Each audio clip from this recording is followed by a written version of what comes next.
this video, we're going to cover sexual reproduction in humans, and you're going to start with gametes and fertilization,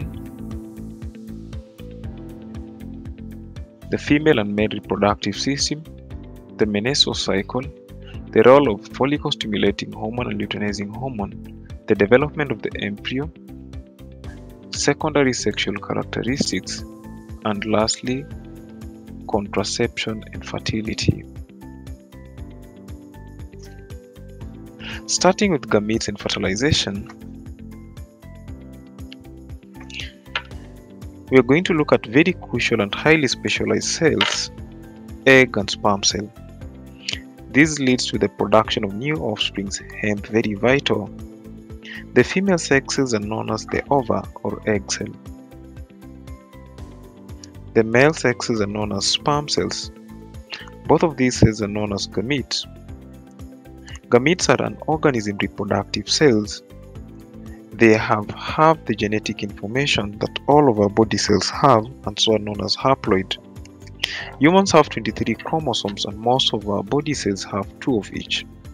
So 23 pairs of chromosomes makes 46 in total, 1 from a mother and 1 from a father. However, gametes, so the sperm cells and egg cells, only have 1 of each, and which one, whether it is from the mother or the father, is random.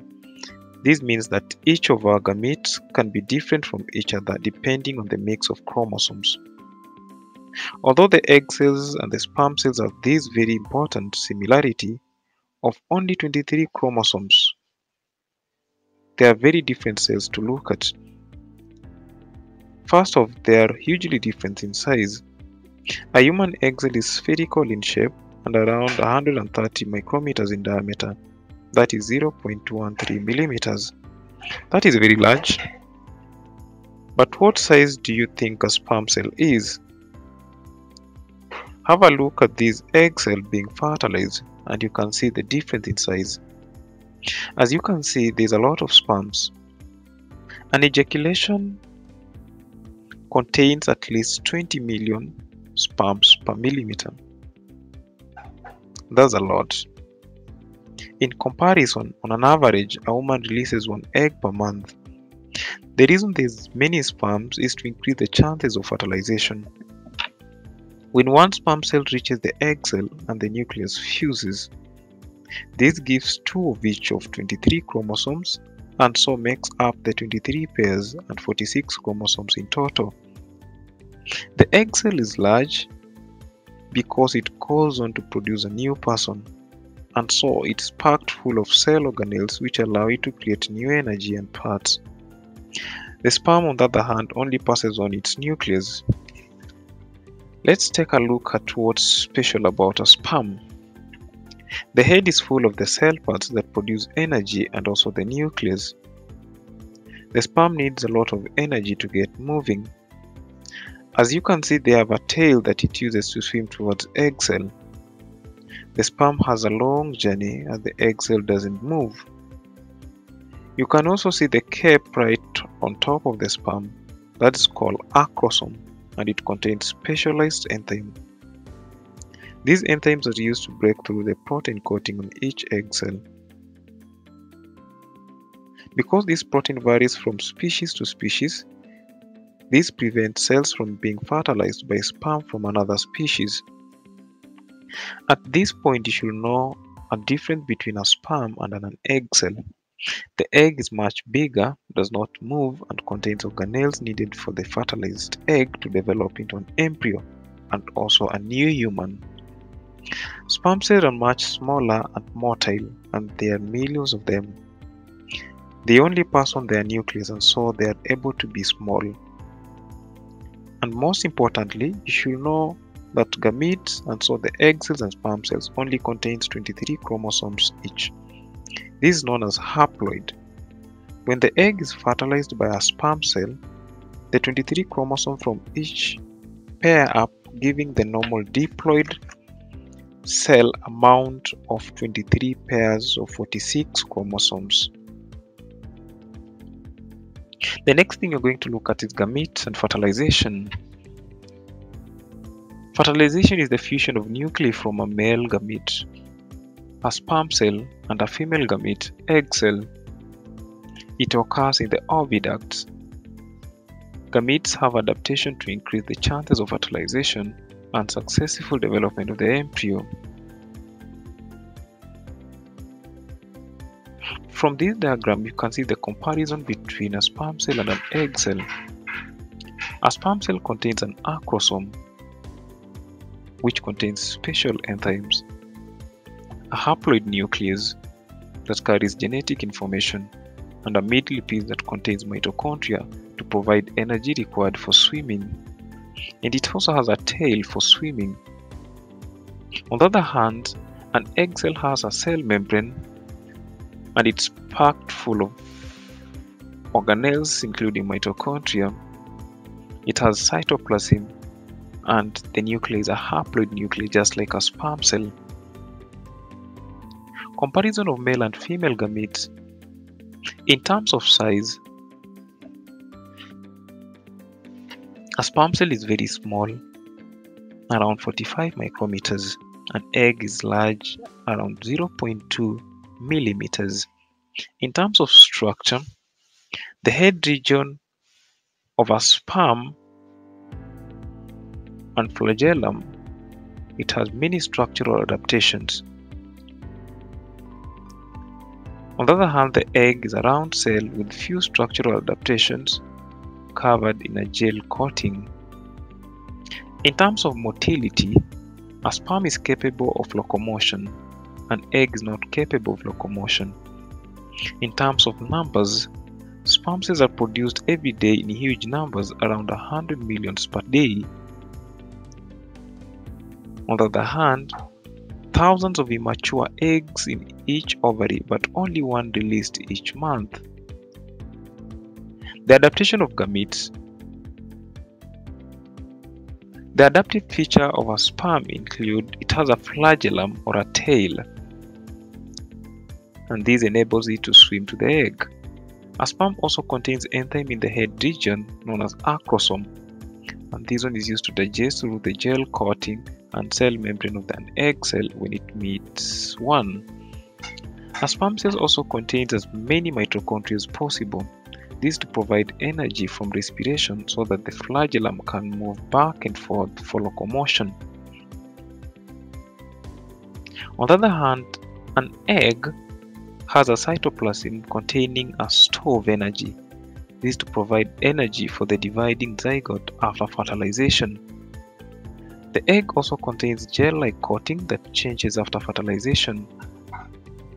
This gel-like coating forms an impenetrable barrier after fertilization to prevent other sperm nuclei entering the egg cell.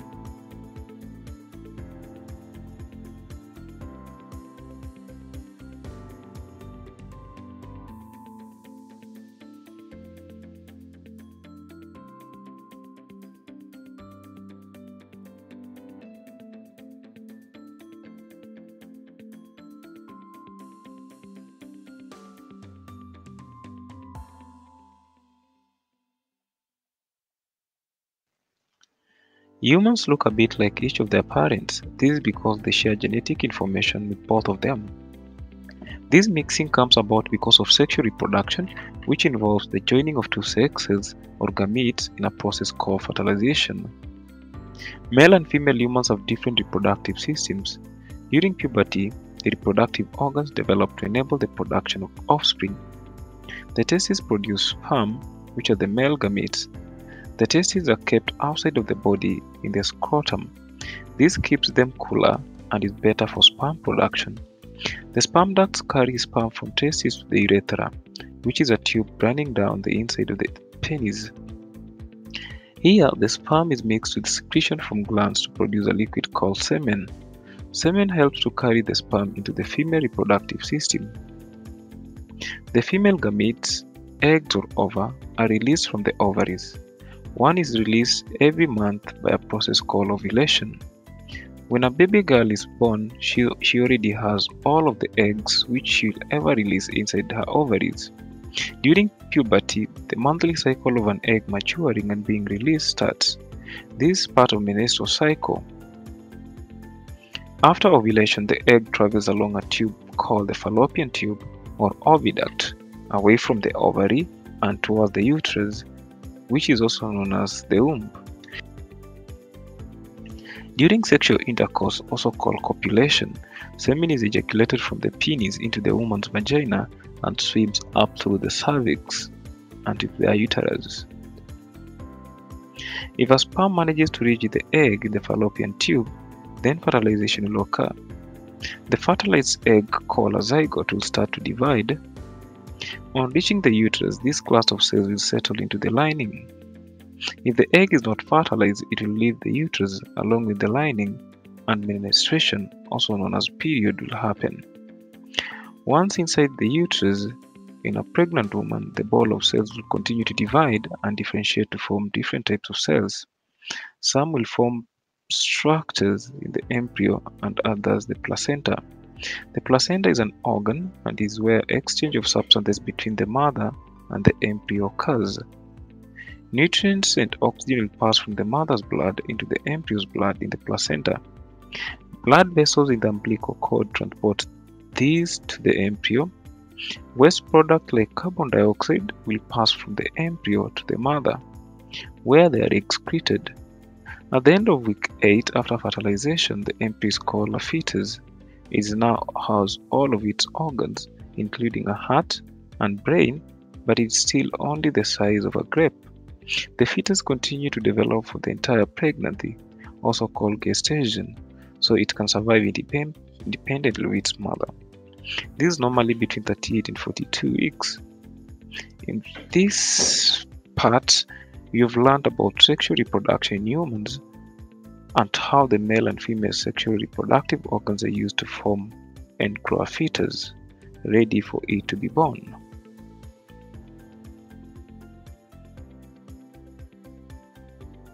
So in summary, the male reproductive system contains bladder, glands, sperm duct, urethra, penis, testes, foreskin, and scrotum. The male reproductive structures and their function. The prostate gland produces fluid called semen that provides sperms with nutrients. On the other hand, the sperm duct. Sperm passes through the sperm duct to be mixed with fluid produced by the glands before being passed into the urethra for the ejaculation. The urethra is a tube running down the center of the penis that can carry out urine or semen. A ring of muscles in the urethra prevents the urine and semen from mixing.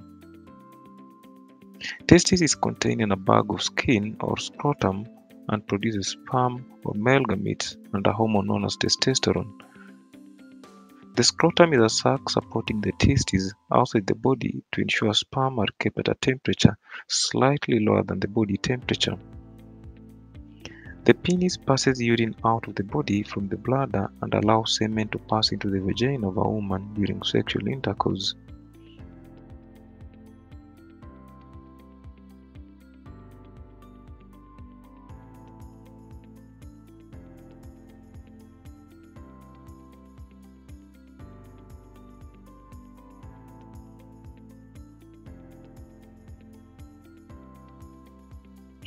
The female reproductive system contains oviduct, ovary, uterus, cervix, bladder, urethra, and vaginum.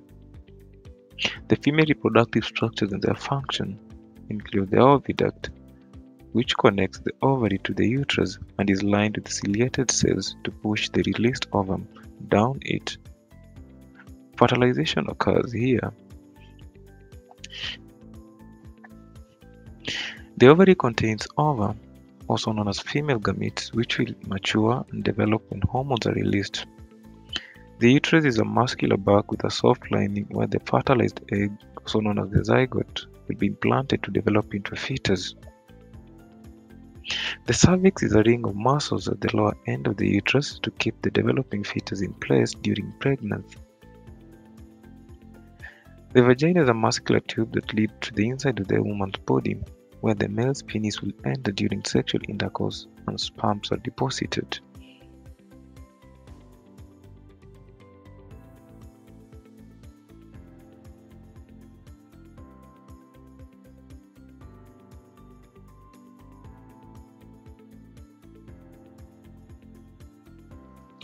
Let us now look at pregnant and birth, that is embryo development.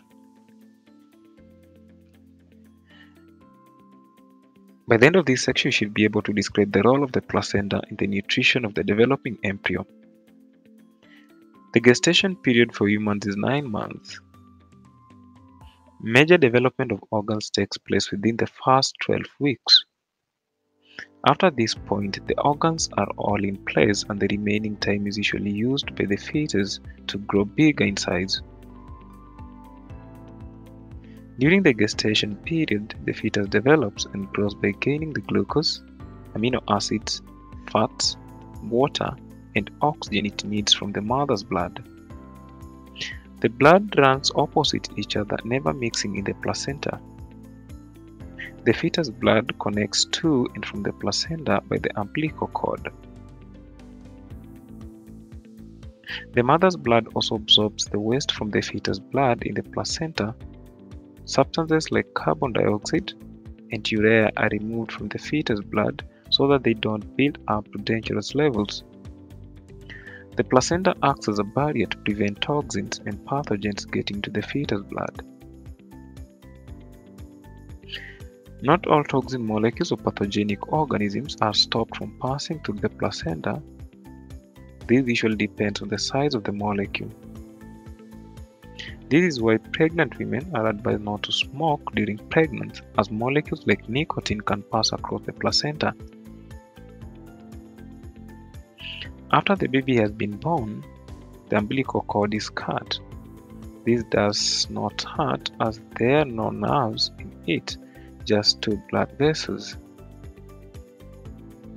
It is tied off to prevent bleeding and she shrivels up and falls off after a few days, leaving the bell button behind. The placenta detaches from the uterus wall shortly after birth and is pushed out due to contraction in the muscular wall of the uterus, known as the afterbirth.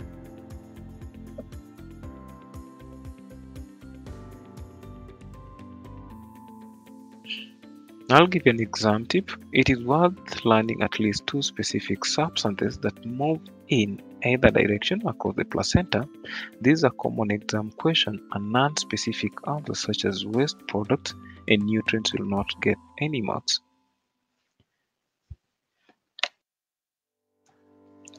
Let us now look at protection. In this section, you should be able to understand how the developing embryo is protected by amniotic fluid. The developing embryo is surrounded by amniotic sac, which contains amniotic fluid made from the mother's plasma. This protects the fetus during development by cushioning it from bumps to the mother's abdomen.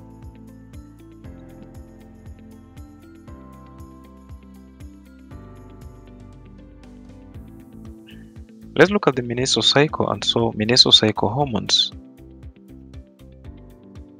Women between the ages of 12 and 50 years old undergo a monthly cycle in which their uterus prepares for pregnancy. It prepares for a fertilized egg to settle and grow into a baby. If pregnancy does not occur, the lining breaks down and is expelled from the uterus. This is known as menstruation.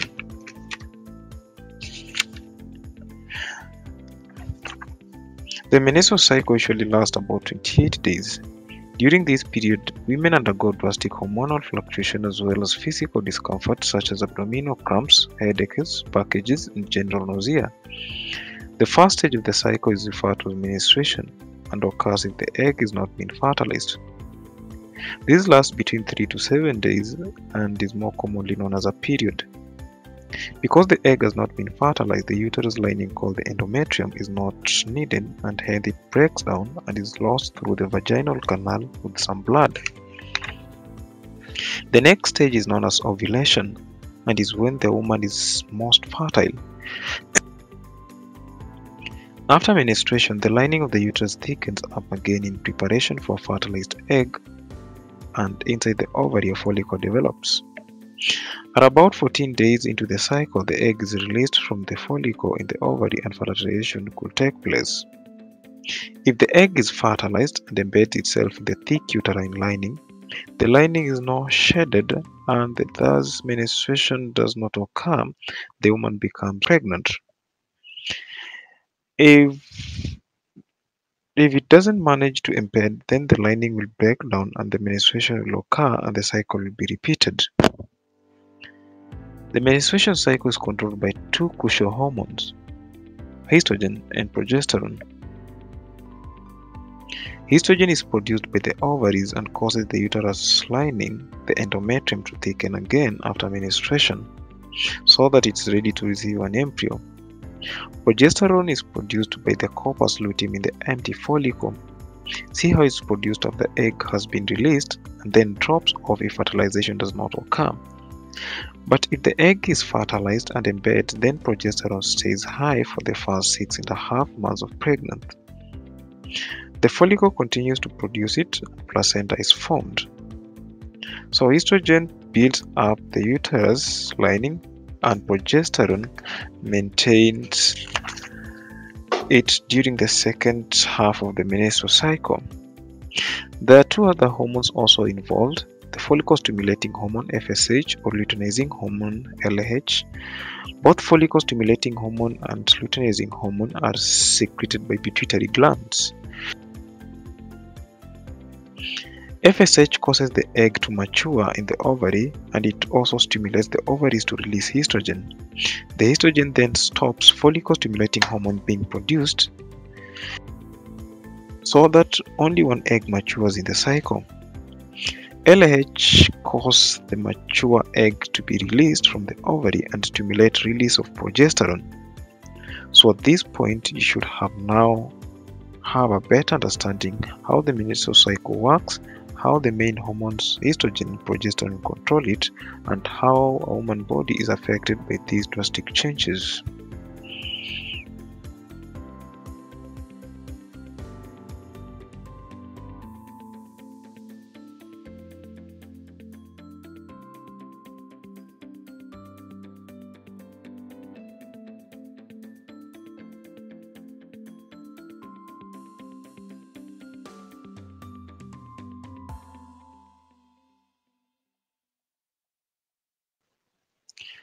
From this diagram, you can see that estrogen levels rise from day 1 to peak just before day 14.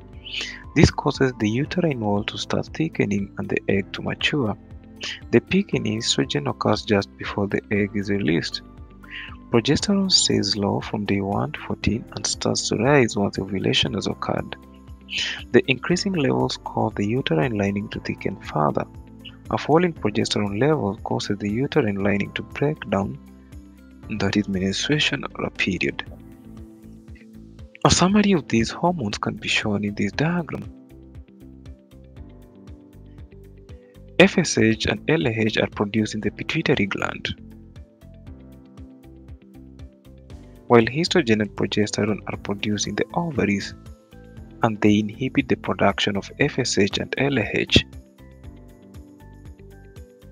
In the uterus, estrogen and progesterone stimulate the development and maintenance of the lining of the uterus. In the ovaries, estrogen and progesterone are produced within the ovaries. The FSH stimulates egg maturation in the ovary.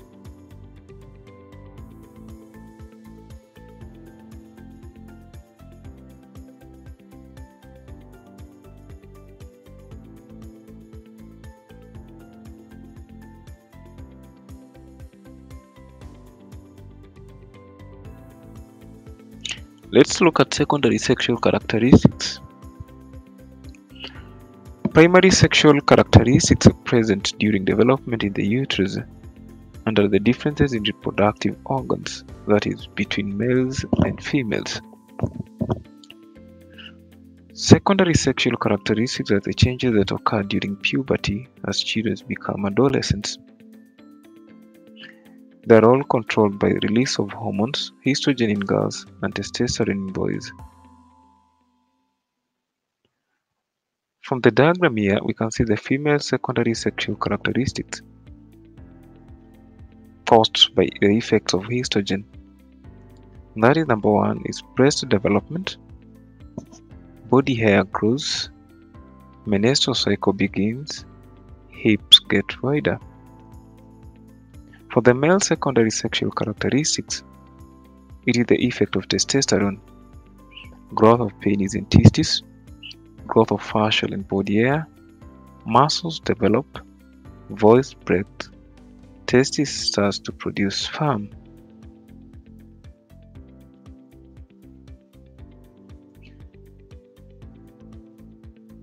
Now let's look at contraception and fertility, types of birth control. Birth control methods are important in keeping family sizes small and in limiting the increase in human population. Humans can use mechanical, chemical, surgical, and natural contraceptive methods to prevent a pregnancy. Some birth control methods also give protection from sexually transmitted infections. Let's look at the first method, natural methods. Number 1 is abstinence, avoiding sexual intercourse completely. Number 2, under natural method, is rhythmic method, avoiding sexual intercourse during the fertile period of the menstrual cycle when ovulation occurs. Here, the exact time ovulation happens can be worked out by monitoring body temperature and quality of cervical mucus. This is the least reliable method of birth control.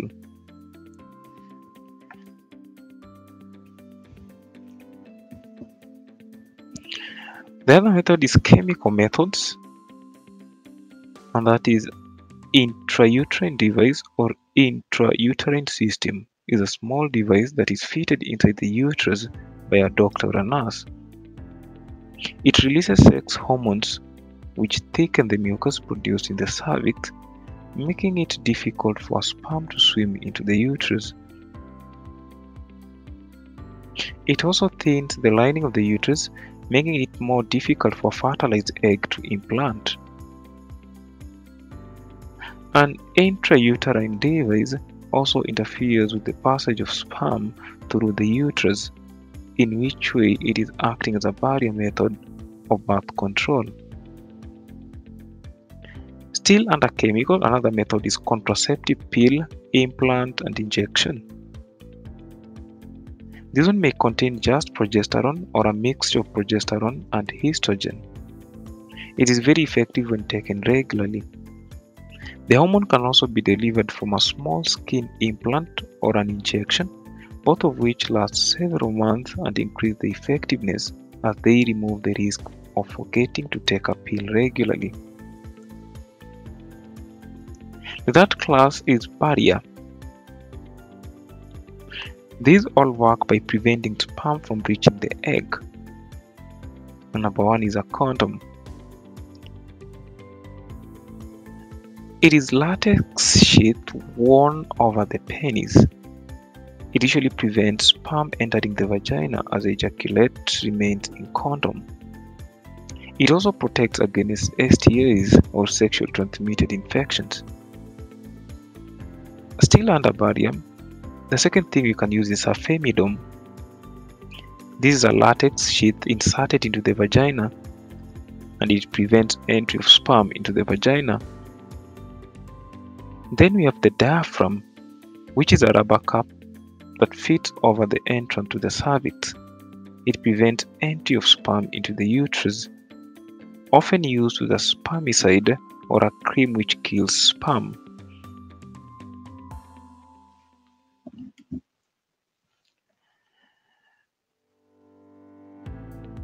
Then we have surgical, and under surgical we have what we call vasectomy. Here the sperm ducts are cut, meaning that no sperm is present in the semen when ejaculation occurs. It's very effective but difficult to reverse. And then under surgical we have what you call female sterilization or tubal ligation. The oviducts are cut and tied off, preventing eggs from reaching the uterus or sperm from reaching the eggs. Very effective but difficult to reverse also. Now, how do contraceptive hormones in the pill work? Was a question. They work by mimicking some of the hormone levels during pregnancy. By raising the levels of progesterone and estrogen, the uterus lining is maintained and development of another egg cell is prevented. This means that sex at any time of the month cannot cause pregnancy, as no egg is released to be fertilized.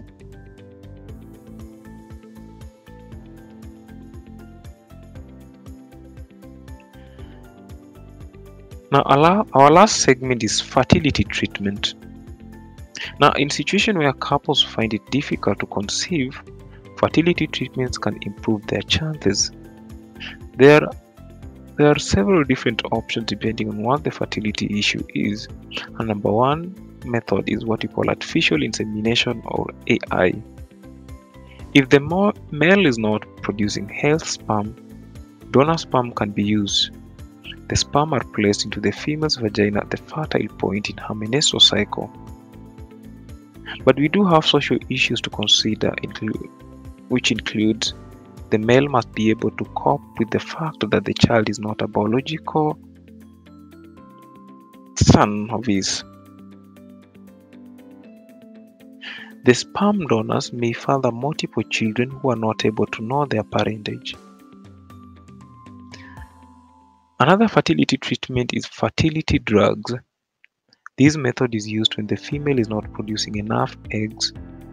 Hormones including FSH, or follicle stimulating hormones, are given to her to stimulate egg production.